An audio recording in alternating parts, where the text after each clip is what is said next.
So we'll start this morning not with the recap, but we're going to launch directly into the training on credit rating agencies, which I think is very relevant.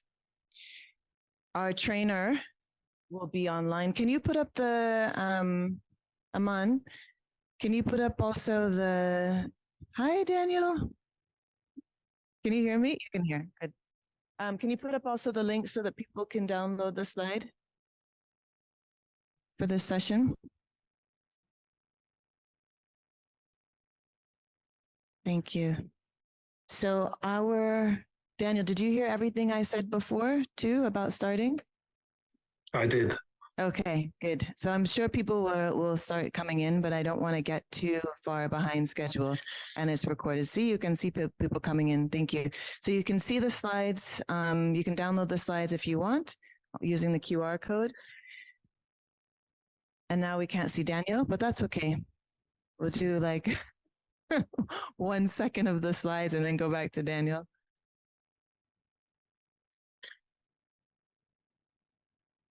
Thank you. Okay, so I want to welcome Daniel to the screen. Daniel Cash is a professor, expert in credit rating agencies, has written extensively on the subject, and is going to answer every and all questions that we have on the subject after a presentation. So Daniel, if you could just tell us a little bit more about yourself, that would be really great, and then launch right into the presentation. So can we give a round of applause to Daniel, who's been kind enough to join us virtually for this session. Thank you, Nicole. So thank you for having me today. It's a real shame on my behalf that I can't join you in Nairobi, so please accept my apologies for that. But watching on from afar, it's really fantastic to see the launch of the guides. And I'm also really happy to speak to you today about credit rating agencies, which Nicole said are a really critical part of the financial architecture and the development of the African continent. So I myself am a professor in credit rating agency regulation. I am a Fulbright scholar at New York University also. My whole career has been focused on credit rating agencies for my sins, and that is mostly because I believe, as my research has shown me, that credit rating agencies are quite essentially a critical part of everyday life in the modern version of our planet. So what I will do today, if we could move the slide along, please, I will talk to you about credit rating agencies. I'll give you some background about who they are and why they are important. I'll also talk about their role in the sovereign debt universe more generally and how they impact countries. I'll give you some context on, aspects the room will likely know, but the changing nature of African debt.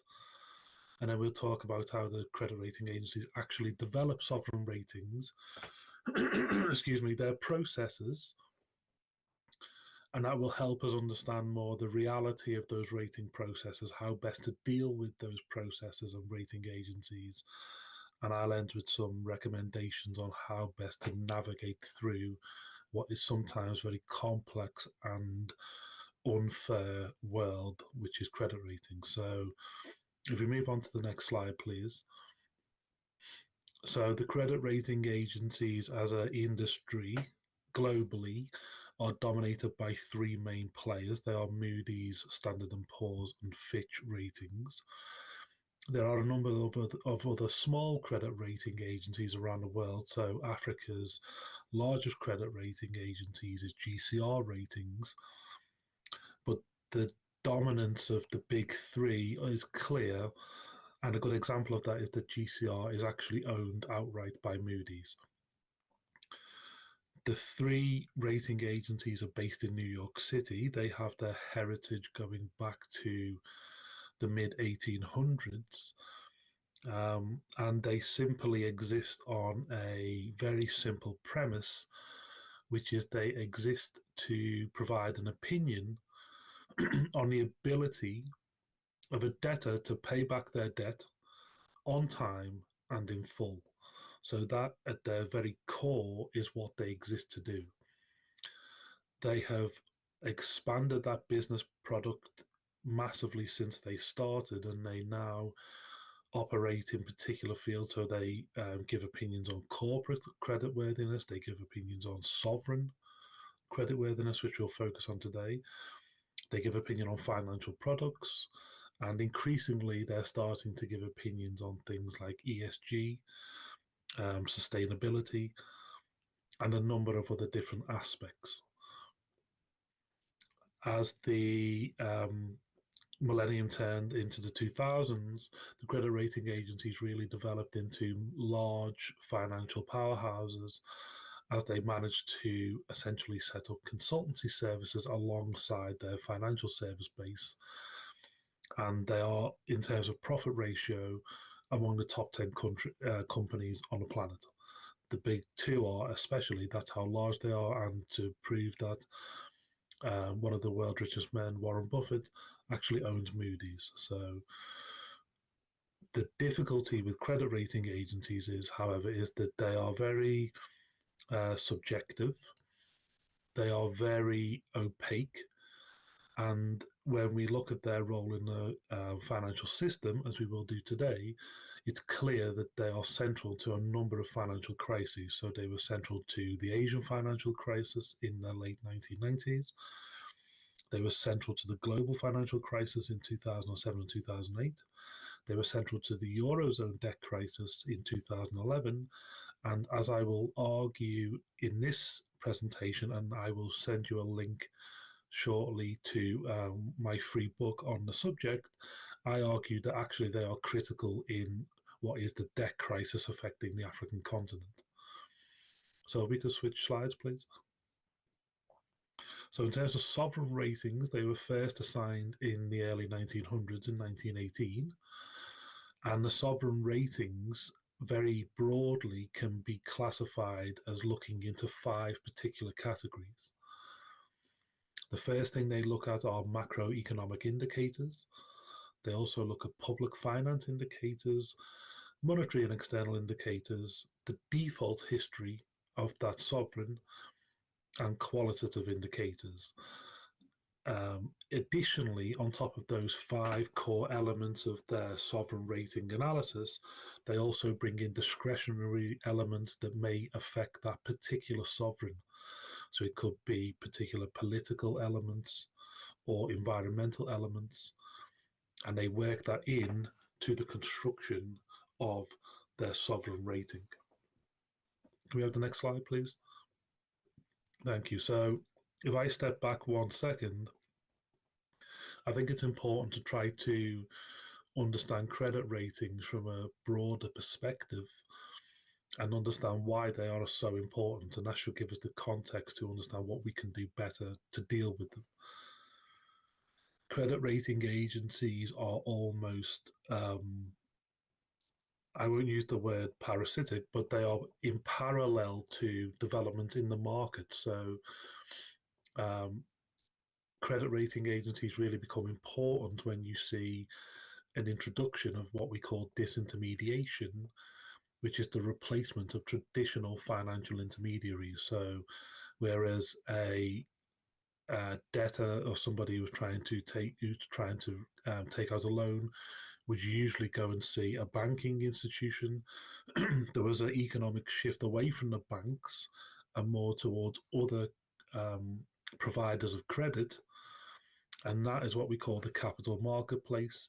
And it's in that disintermediation that the credit rating agencies become much more important. As it says here, they essentially take over the certifying task that a bank would have to do for whether a person or an institution should be provided with credit. And now that has been taken out of the banking system and moved towards the credit rating system. And this is why they are known as a financial gatekeeper. Can we have the next slide, please? One of the key elements to understand is when you move into the private credit space, so what we call the capital markets, it really it's really based upon a very simple understanding, which is the principal agent problem. So most investors in the modern age are what we call institutional investors. So that means they're more sophisticated, they are more organized, and they usually take investments on behalf of other people. So a good example is a pension fund, for example, where people invest in their pension and their asset manager will invest on their behalf to essentially grow their pension. One of the issues here is, though, that is you have an agent, let's say a asset manager, and the principal, the pension holder, and there are a number of dynamics within that relationship, which mean there is an underlying mistrust and the need to constrain the position and ability of your agent. So, for example, most principals are not very financially literate. So that means that they need a very simple way to constrain the agent, and the agent needs a very simple way to communicate with their principal, and that is what we call a signaling theory. So, for example, an agent may need to say to their principal, I'm taking particular risks, and they are, let's say, palatable risks for your investment, but the principal needs to understand how they do that. So if we move to the next slide, the genius of credit ratings is in actually fact its simplicity. So if we can move to the next slide, man, please.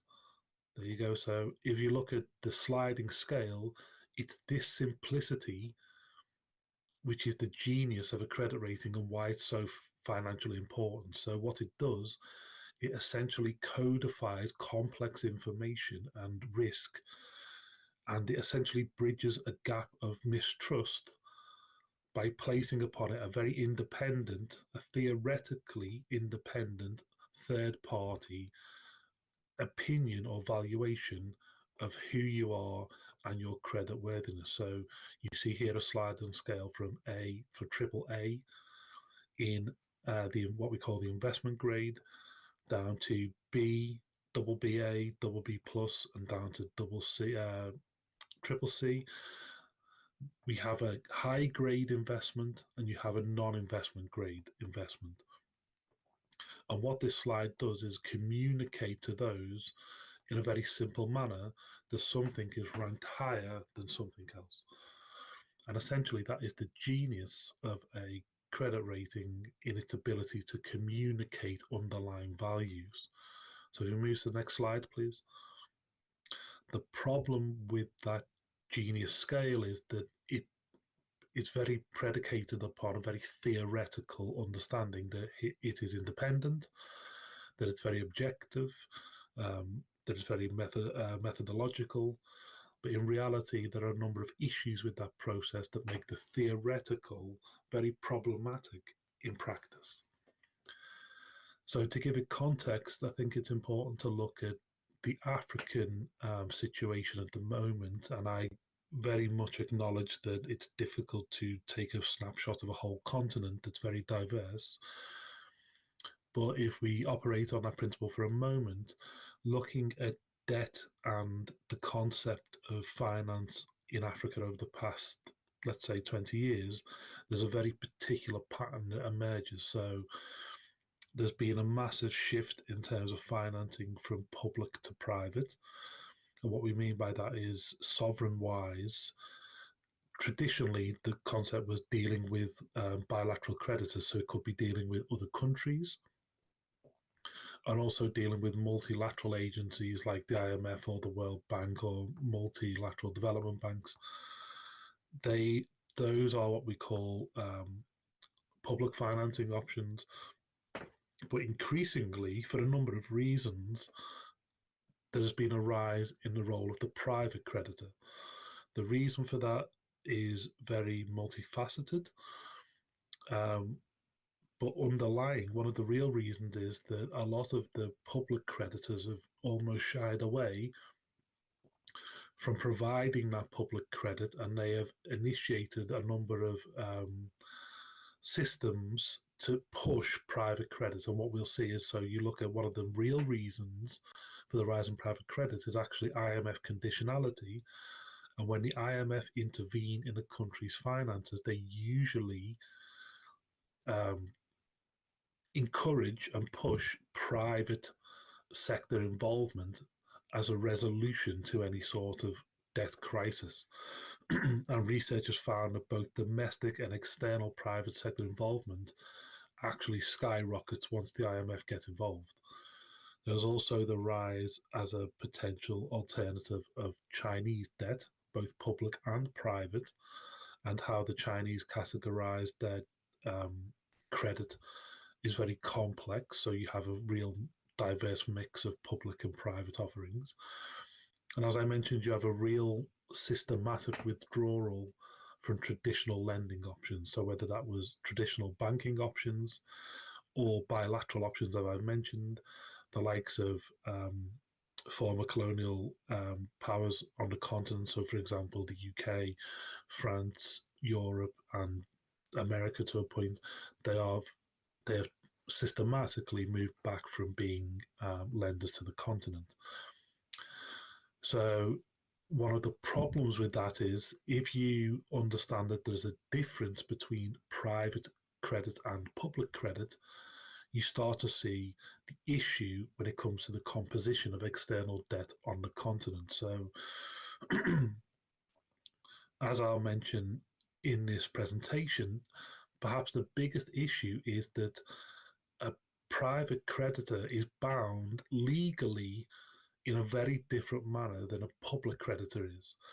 And if you want to renegotiate your debt with a creditor, how they are legally bound is of critical importance. So, for example, if you want to renegotiate with a public creditor, it's much easier to do so than it is with a private creditor because of that principal agent problem. There are legal constraints that are there to protect the principal. And those legal constraints make it very difficult to renegotiate, and that's what we're seeing at the moment with the current debt crisis. So if you look in the space of 11 years in developing countries, the rise of private creditors has gone up by about 15%. And if you look at Africa in particular in that same time period, there's been a 14% rise in private credit. And the overall, you see a massive reduction in bilateral credit. So if we move to the next slide, please. The problem is, if you can't renegotiate your credit, you usually have to prioritize servicing your debt over certain other aspects that a country must do.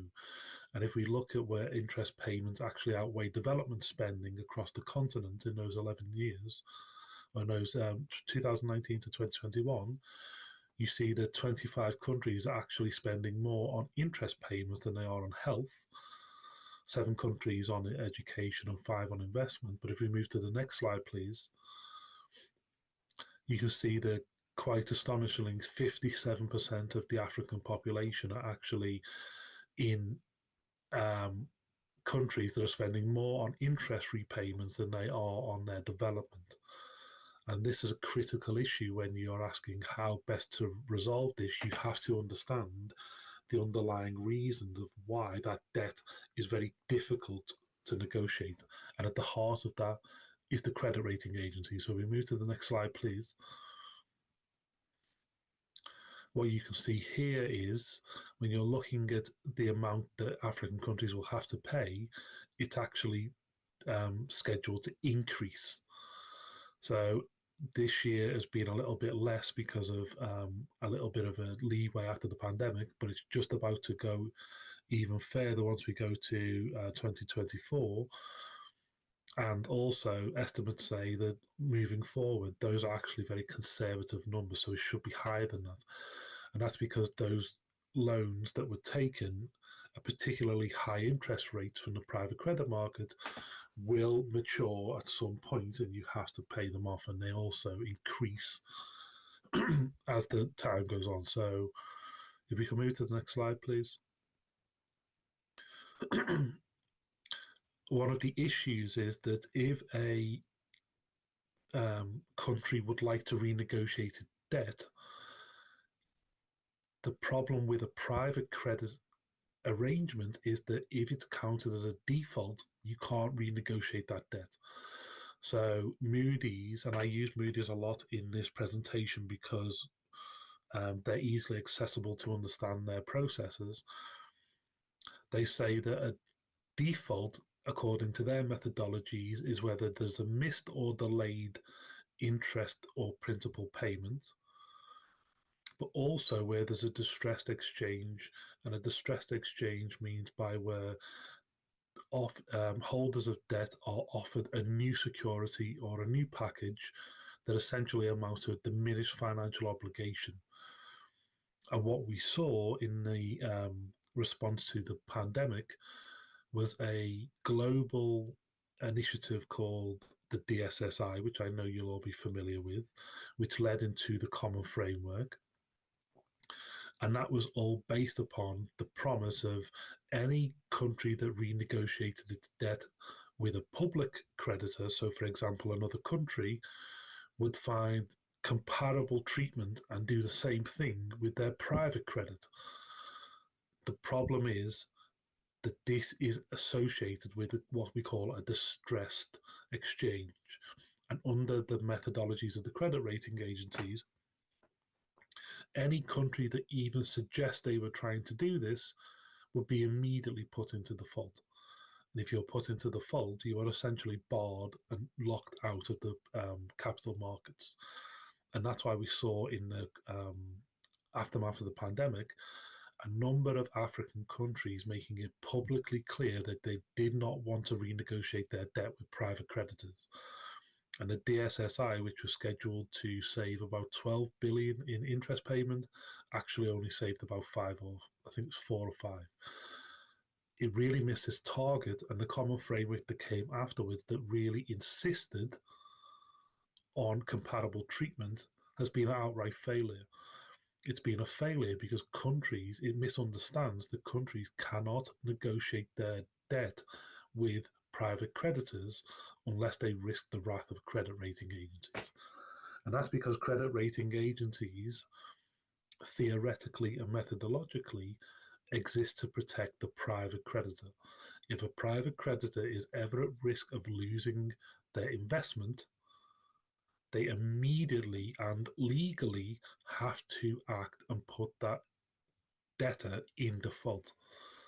If they don't, there's a real chance that the creditors and the investors could sue the credit rating agencies for reckless performance. So we move to the next slide, please.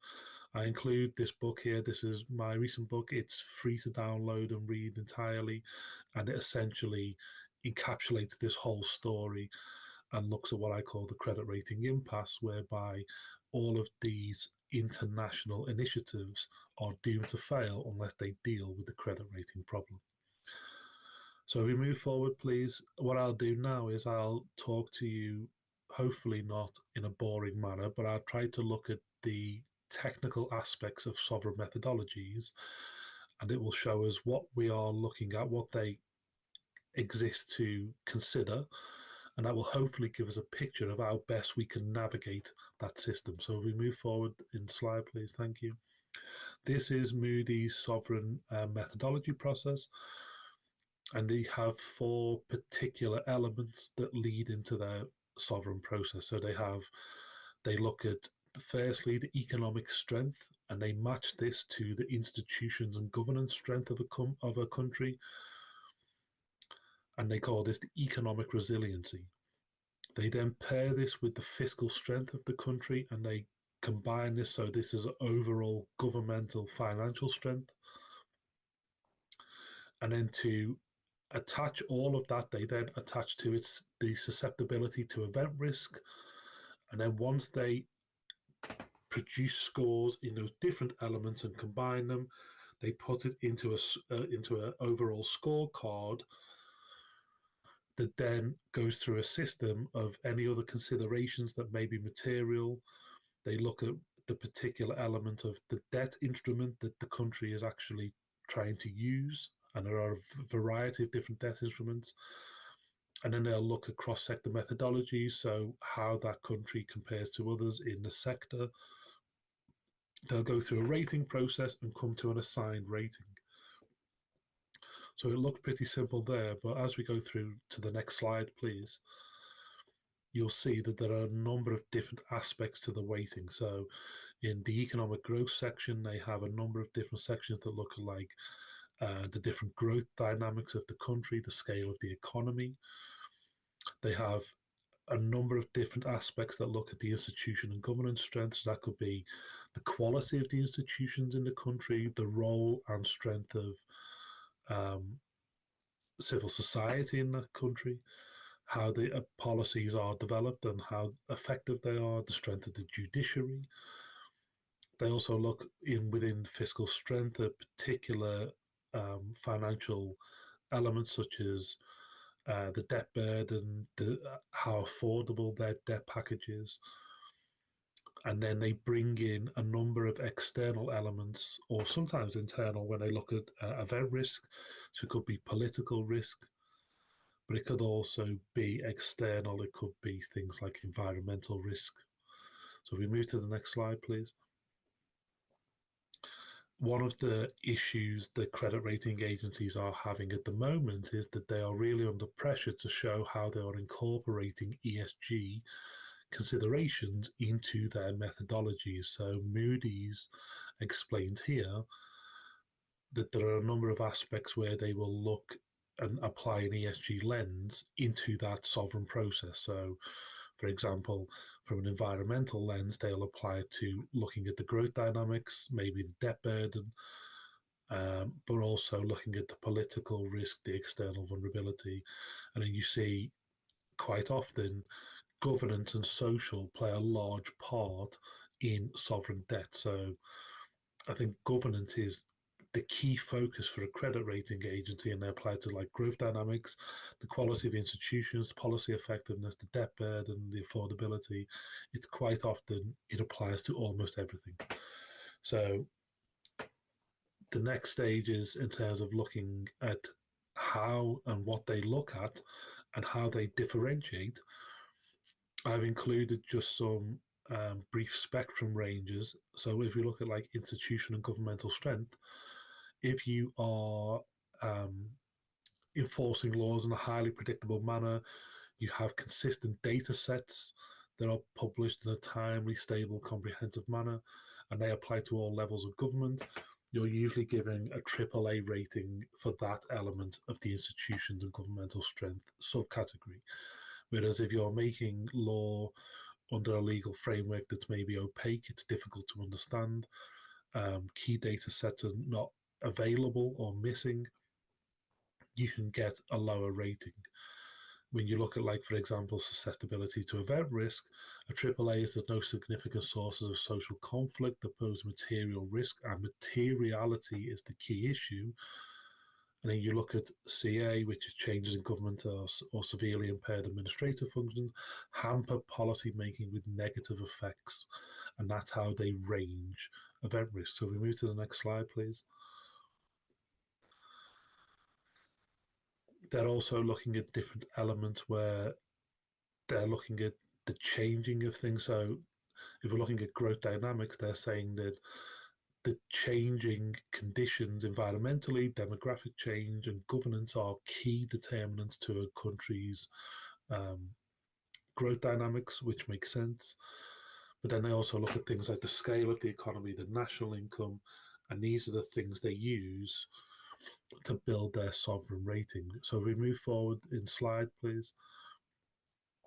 One thing I wanted to start moving towards, though, is the reality of credit ratings. It's all well and good to produce an understanding of the theoretical, but there is an underlying reality which we need to consider. So one of the aspects that's really important and strong in sovereign ratings is historic influence.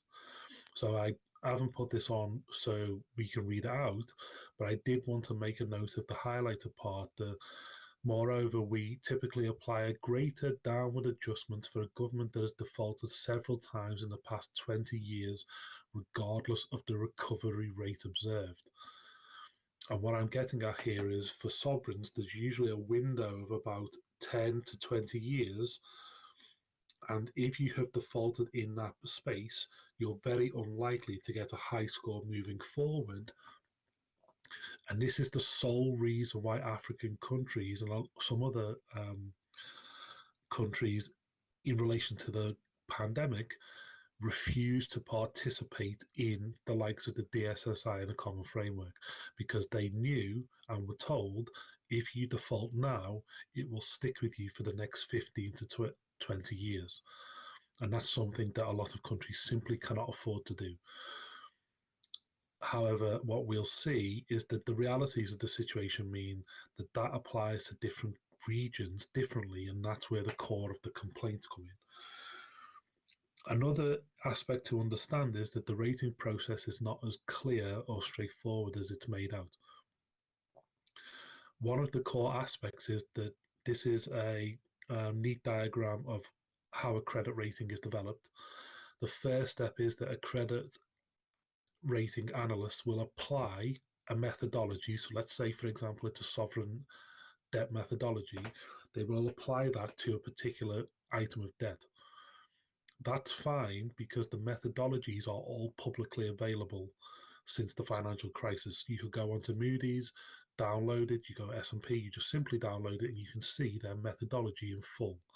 However, once that analyst applies that methodology, they go into a room with usually 12 other people. It's called a rating committee. And what happens in that room is secret. We don't get to know what happens in that room. And those 12 people decide on the best rating, understanding, and coming from a number of different angles. And what in recent research I've looked at is this particular core role of the credit rating committee. And that is how you have potential bias injected into a rating. It's not at the methodology stage, it's at the committee stage, because we simply don't get to know what happens in that room. So we move forward, please. That's why there's been a number of complaints from African countries and from academics and observers, and they are valid, that ratings are biased towards particular regions and particularly African in general. And if we look at how credit rating agencies work on the continent and for the continent compared to other regions, it's pretty clear to see a difference. However, I would want to make clear that they're not injecting bias into the methodologies, it's into the process. So what do I mean by that? So you couldn't have an identified bias in a methodology because it's public and they would be legally liable for that. But I give you 3 examples here. So the key example was at the start of the debt crisis in Africa, Ghana was downgraded quite severely, quite abruptly, and quite quickly in succession by Moody's, and it actually caught the market a little bit off guard. And what we found was, under investigation, that Moody's lead analyst had only been in the role for about 2 months. She had never been to Africa nor Ghana, and she had downgraded quickly and successively when the process is not to do that. Also, there's been multiple instances of rating agencies telling the marketplace that credit ratings on African sovereigns have been solicited, i.e., they've been asked for by African states. And upon investigation, it was found that they were not. The issue with that is it tells creditors that the rating agencies have been given access to information that should make the rating more accurate, when in fact that was not the case. And also, in other parts of the world, that is technically illegal. You're not allowed to do that. So, for example, after the Europeans developed their regulation, and I'll talk about regulation very shortly, in Europe, it is technically illegal to do what they've done in Africa. There's also a lack of presence on the continent. So I did mention that GCR Ratings is purchased and wholly owned by Moody's. But Moody's and S&P, apart from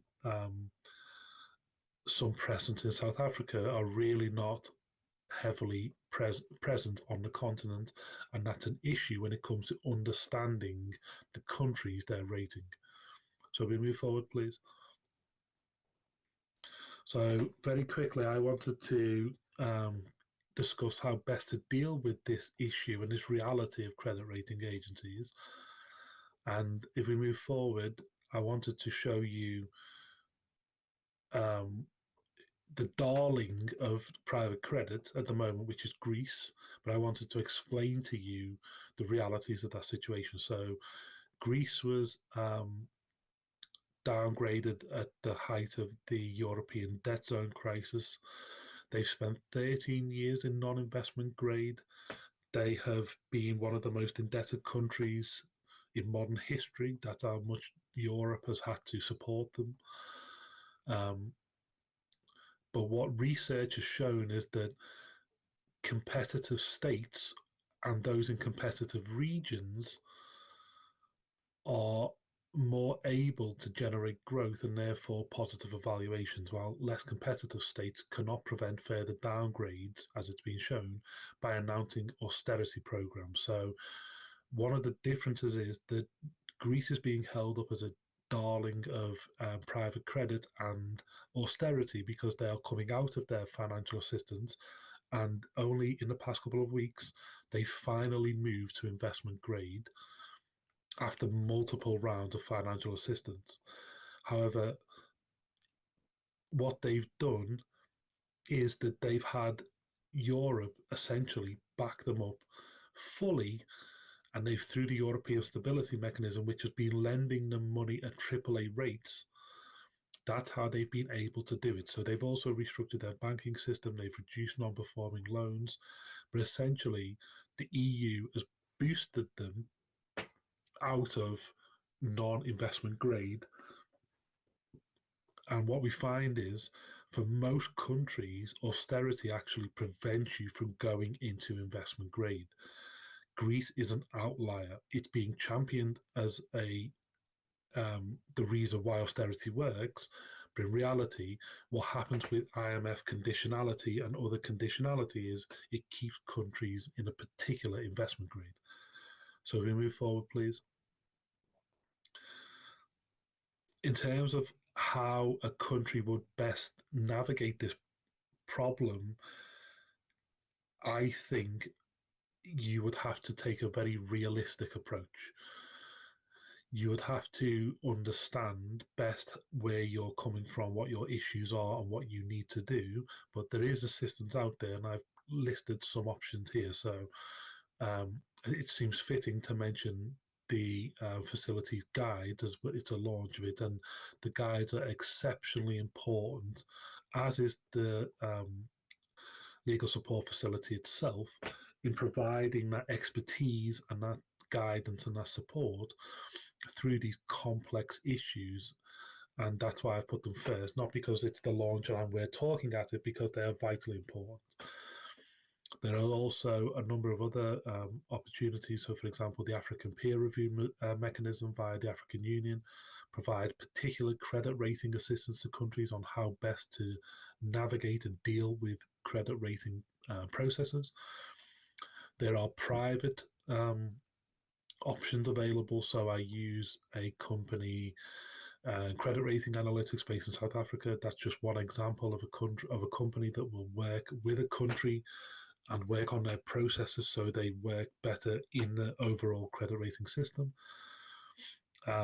Very briefly, there is a potential process coming, which I hope to be involved with the UN, that will essentially pool experts and almost provide that liaison with a country so they can navigate it from a very experienced background.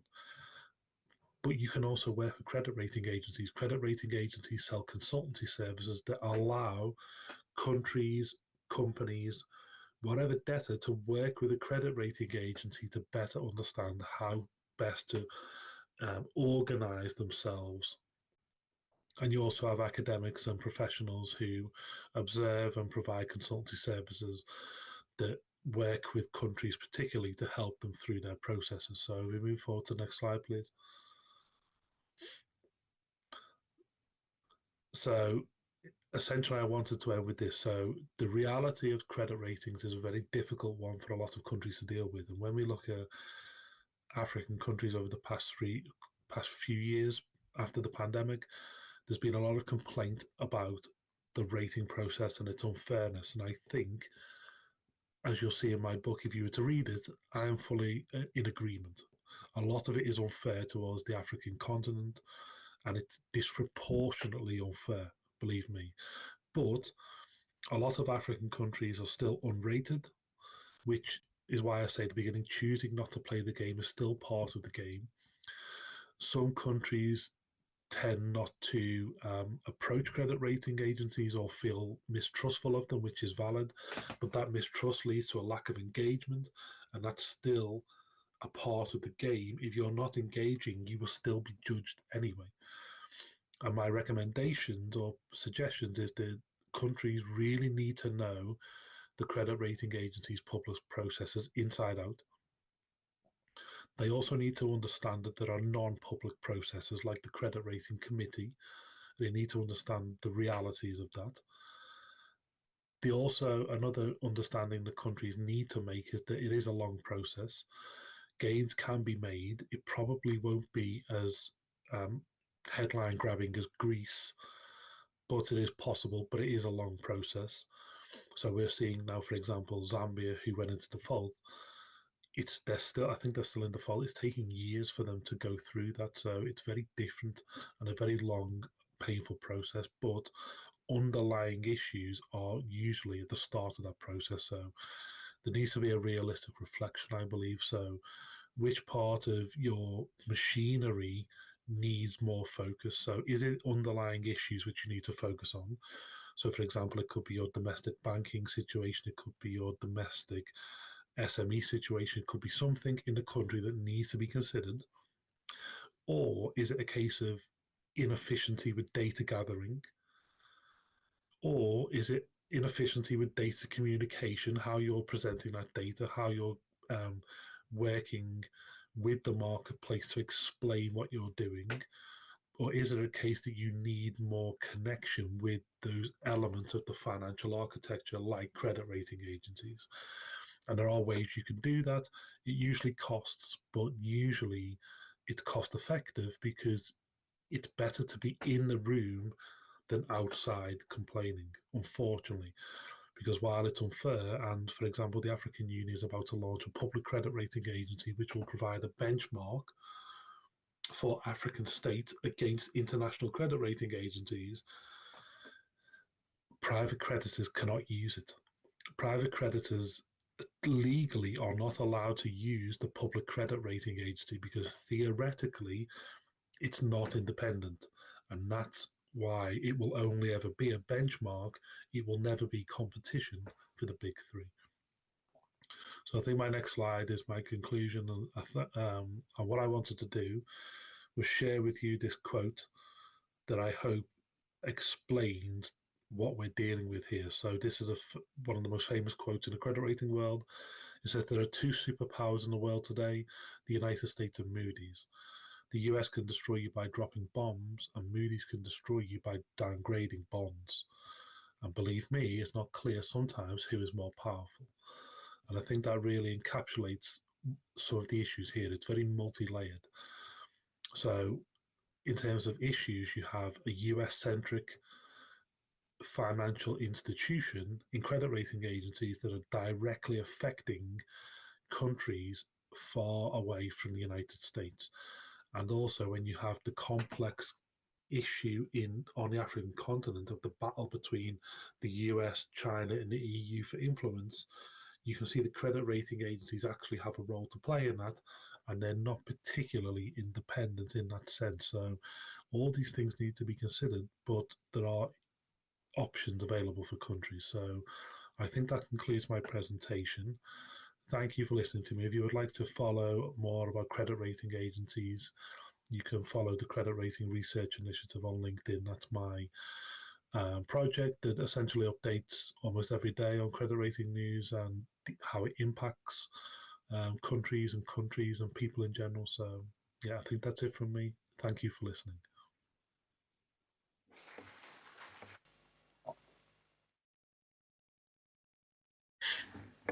I'd like to open it up for questions for anybody in the audience.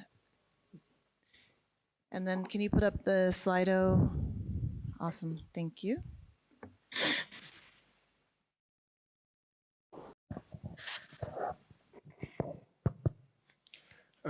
Thank you very much for the very good presentation and quite insightful.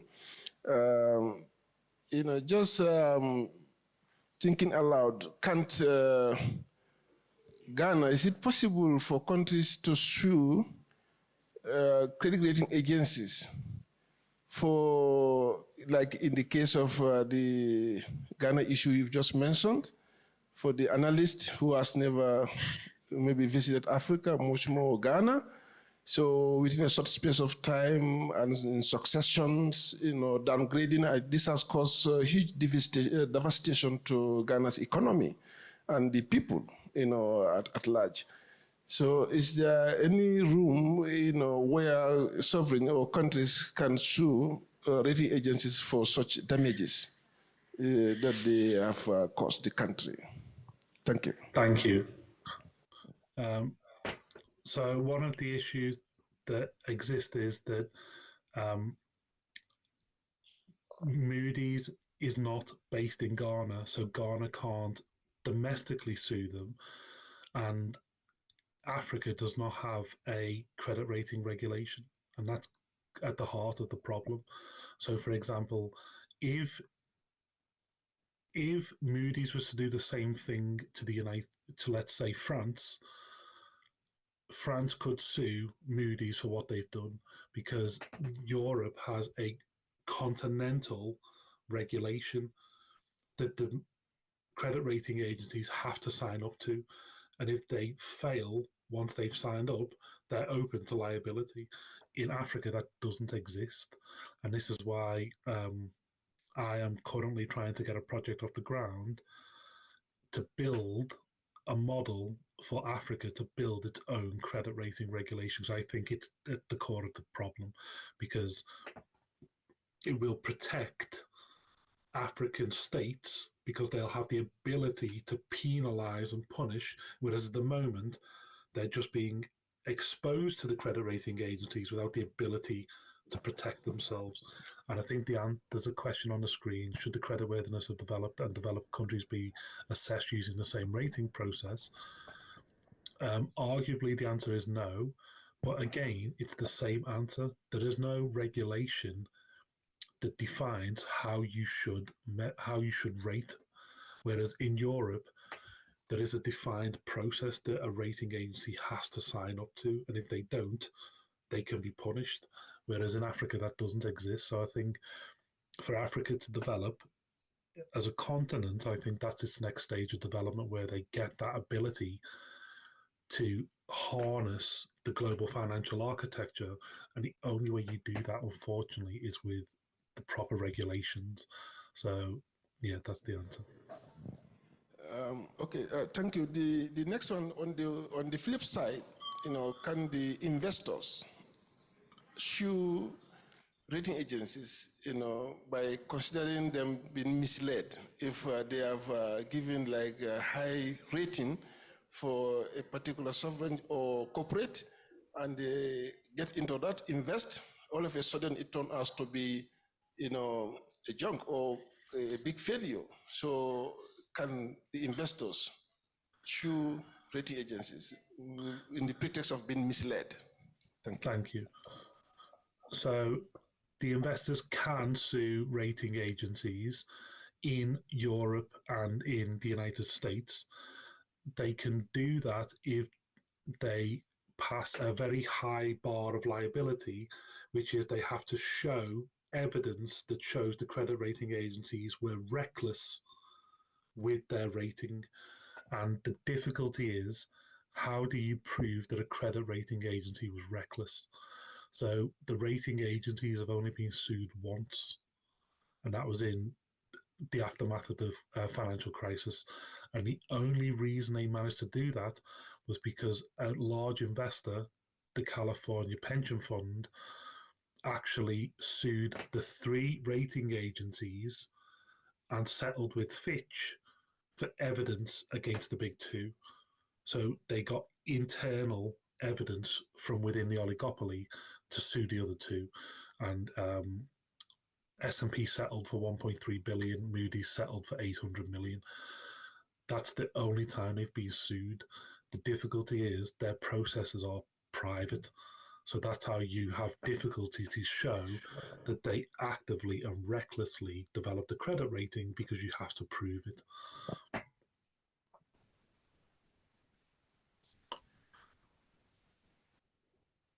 Hopefully that helps.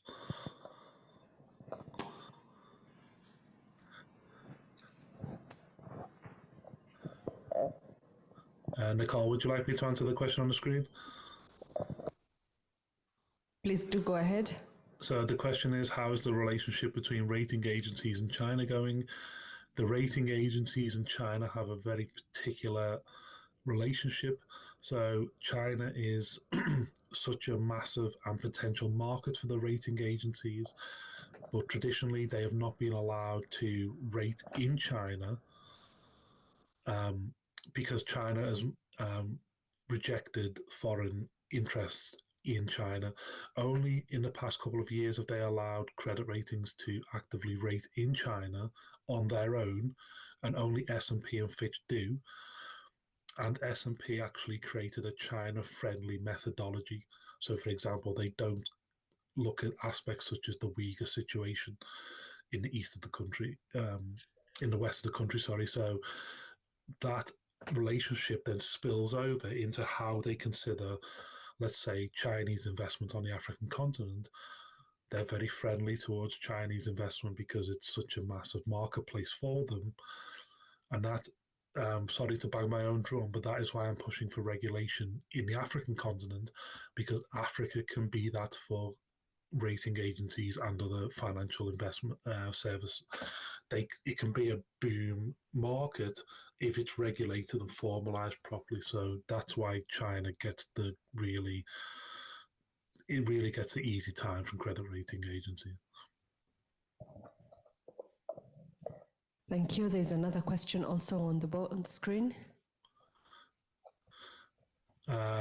Why is the value not reflected in the credit ratings to improve their sovereign risk with the natural capital?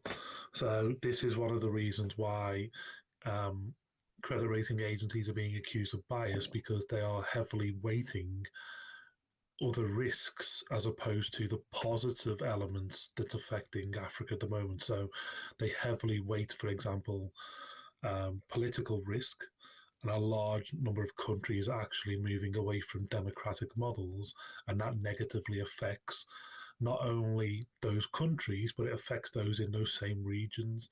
Whereas there are positive elements to Africa that don't get positively weighed in enough, and that's where these questions of methodology come in. So the answer, unfortunately, is we're not sure why they don't do it, but the suggestion is that it's potential bias.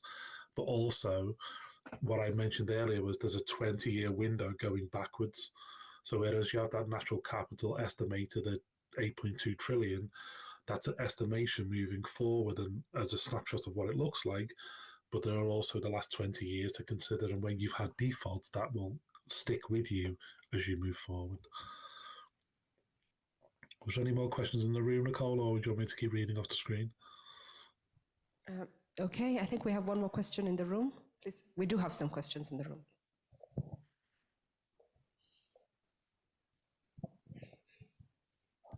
Thanks, Daniel, for an amazing presentation and for sharing your insights.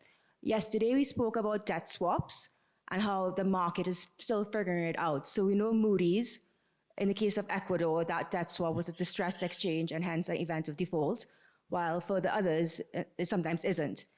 And we were told it's a learning process. So we just wanted to know, given that a lot of countries in this room are potentially interested in doing these new debt swaps, what advice could you give us in terms of credit rating impacts? Thank you.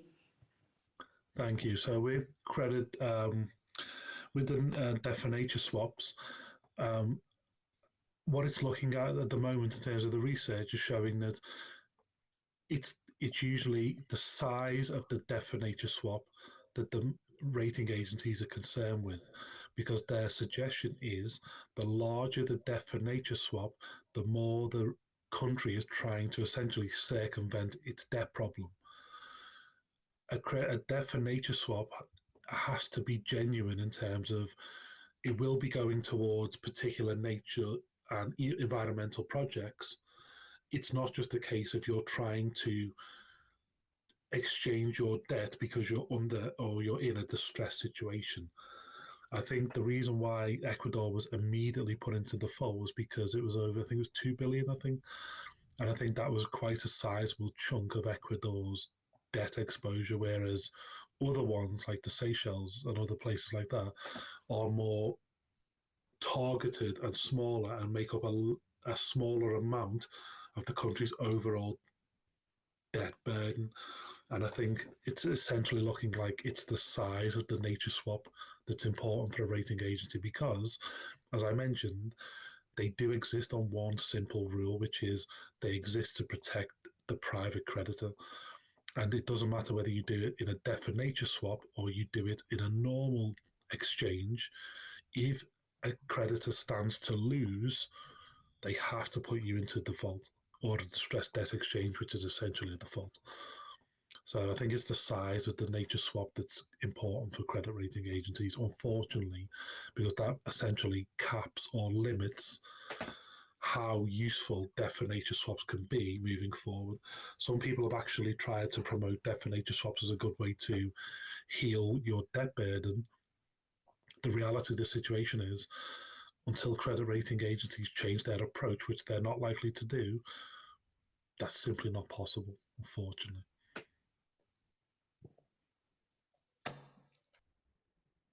Bonjour. Vous avez Good morning. You've talked about the African mechanism of the African PA mechanism, which is working on an African rating agency. According to you, what would be the benefits of the creation of this agency? Will it have a place in a monopolized market at around 50% by the three rating agency, Moody's, Fitch, and S&P? I'm sorry, I missed the first half of that because my interpretation broke. The speaker was saying that there was you have talked about the peer review mechanism, African peer review mechanism, who is working on the request of African Union on the creation of a rating agency in Africa.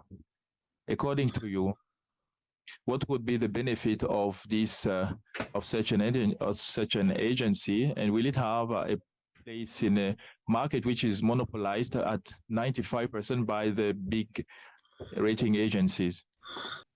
Okay, thank you. So I think, unfortunately, if a rating agency exists for private creditors and a private creditor is legally bound in the principal agent relationship to only use information that's independent, because that's how they're legally bound, because they couldn't use anything else, that public credit rating agency cannot be used by private investors. It's internationally, international private investors cannot use it. They can maybe inject it into their processes, but they still have to use Moody's, S&P, Fitch, or Scope, or somebody else that is theoretically an independent third party. So no public credit rating agency, and there's been a couple, has ever succeeded as a competition for the big three. And that's because they can't legally. What they can do is provide a picture of the reality on the ground. So theoretically, the African Public Credit Rating Agency will be better suited to working with African states and obtain particular information and understand the cultural complexities and contextualization of the underlying data. But they will only ever be a benchmark, unfortunately, because the simple answer is, and I know this is very simplistic, but if you were, let's say, a British investor and you're looking for information on, let's say, I don't know, debt in Nigeria, if you're getting information from an African public credit rating agency, why would you trust that over a theoretically independent Moody's or S&P? You simply wouldn't, because even though I'm not suggesting for a moment that there will be positive bias by that agency, the public credit rating agency, the chance that there would be is what discounts it. So it could be a potential tool, it could be useful in the marketplace as a potential benchmark, but it will not compete with Standard & Poor's or Moody's, because as you say, they own 95% of the marketplace for a particular reason. It's because they're legally part of a legal process that has private creditors at its base. So hopefully that helps. Thank you, Dr. Cash. Brian here from Uganda. Recently, S&P downgraded Uganda outlook from B plus to B negative. And one of the issues they hinged on were that we have increased our commercial borrowing, the proportions of commercial borrowing, but it has been caused by the high interest rates, especially on floating debt. So even the debt that we are getting from bilateral creditors, which was semi-concessional, given that it was floating in nature, it has automatically put that kind of facility into a commercial kind of borrowing, of course, which has increased our debt service. So do rating agencies determine their downgrades on the actions of the country, or even, because even the bilateral creditors, because of the global crisis, they have also reduced on the proportions that they give to the developing countries. So some of the circumstances that happen are not the making of the sovereigns, but because of the global economic situation. And then the rating agencies use that to downgrade, which in essence is not even helping for the future borrowings. What do you say? What do you have to say about that? Thank you. So essentially that is, in its essence, the debt trap that a lot of countries are finding themselves in, where they have to go into the debt markets because bilateral creditors are withdrawing. The interest rates are sky high at the moment because of the post-pandemic, the Russia-Ukraine conflict, and now the Israel-Palestine conflict, and those interest rates are rising. But for a credit rating agency, they're not concerned of why a sovereign would go into the capital markets, what's happening in the capital markets and its impact. All they're concerned with is, as we saw in the sovereign credit rating methodology, the size of the debt burden. And if the debt burden grows, you have to go down. And that's a harsh reality of the capital markets. And that's why things like the ISLF debt guides and other institutions who are trying to help, it's all about what you could potentially do is produce as much information as possible and work closely with the rating agency so that they understand different elements of, let's say, for example, Uganda's whole sovereign picture, so that maybe they don't automatically downgrade. But even if it was full disclosure, if you increase your debt burden, you will likely be put on a negative outlook, or you will drop a notch in the outlook.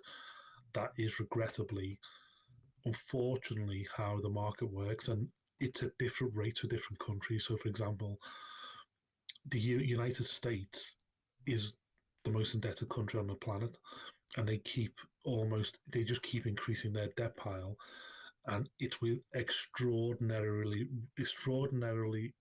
reluctance that a rating agency will downgrade the US, whereas they have less reluctance downgrading Uganda or Ghana or Sierra Leone or wherever it may be.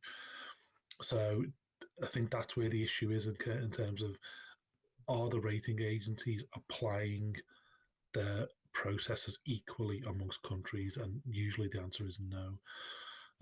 But the capital markets are harsh and they are not a comfortable place to be in sometimes. And at the moment, a lot of African countries are feeling the harshness of that environment, unfortunately.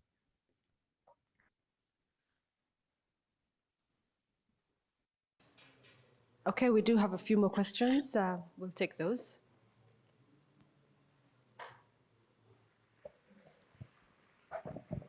Yeah, thank you very much for the excellent presentation.